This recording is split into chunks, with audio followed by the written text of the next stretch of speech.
Hi guys, welcome to the Organic Talk. The ideas or the stories that people believe in but are not true are myths, and there are some myths that surround the use of pesticides. And in this video, we would be busting two of them. So, without wasting any time, let's begin.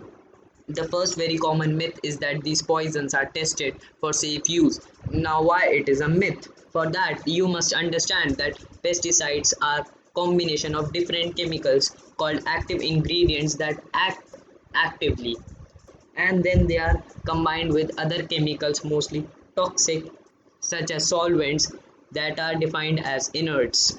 Now, to determine the safe limits for acceptable daily intake and maximum residue level, only the active ingredients are considered and not the inerts. But the problem to this approach is that the name itself is misleading, as the name suggests that they do not have any impact on human health, but there are several studies that show that these inerts are toxic. They make the active ingredients react more effectively. And now think that just testing active ingredients and not the mixture as a whole is a right approach. Now the second problem is the cocktail of chemicals. Yes, according to United States President Cancer Penal, about half the food contain combination of different pesticides. And I am sure that if I would have not told you about this report, then also you would know it. That in farming, not only one kind of pesticide, rather many kinds of pesticides are used. But do you think the pesticides that are considered safe, not even the pesticides, the active ingredients were considered safe individually, would also be safe when used in different combinations? Here comes the synergistic effect, meaning 1 plus 1 not equaling to 2, it becomes 5 or 6, showing added effect of combining different types of chemicals. Don't you think the current methodology of only testing the active ingredient as a single agent and not testing common combination is a biggest flaw, where humans are exposed to daily cocktail of chemicals?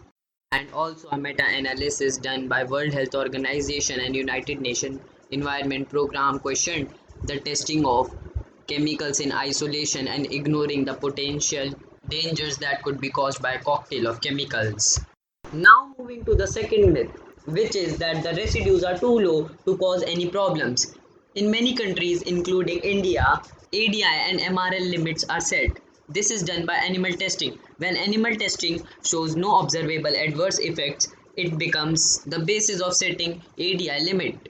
This is then lowered to 100 or 1000 times, assuming only monotonic response, which means that by decreasing the dosage, the effect also gets decreased. But the two major keys that are missing to this method are the non-linear and non-monotonic dosage. In non-linear dosage, there can be an irregular decrease with areas where the toxicity stays around the same level, even though the dose is steadily decreasing. And non-monotonic dose, the toxicity may steadily decrease as the dose decreases. However, instead of continuing to decrease as the dose decrease like the linear model, there is a point or points at which the toxicity can increase as the dose decreases. Let's understand this with an example. If you will fit a metal rod in the lock, it cannot open the door because it is too large to fit into the lock. A smaller wire bent into the correct shape can work as a lock pin. The wire can also just sit in the lock and prevent the normal key from opening it. Similar thing happens with hormone receptor, where higher levels of chemicals are ignored by the hormone receptor, whereas at very low levels they could attach to hormone receptors. And when these chemicals attach to hormone receptor, they may act like a hormone or block the normal working of the hormone.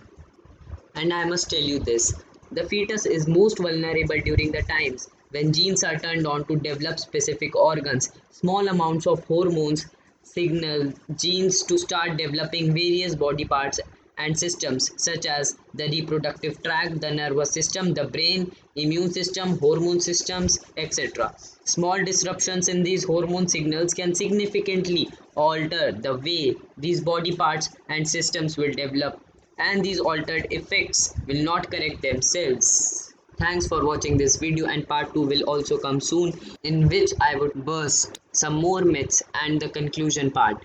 So till then, stay tuned and bye for now.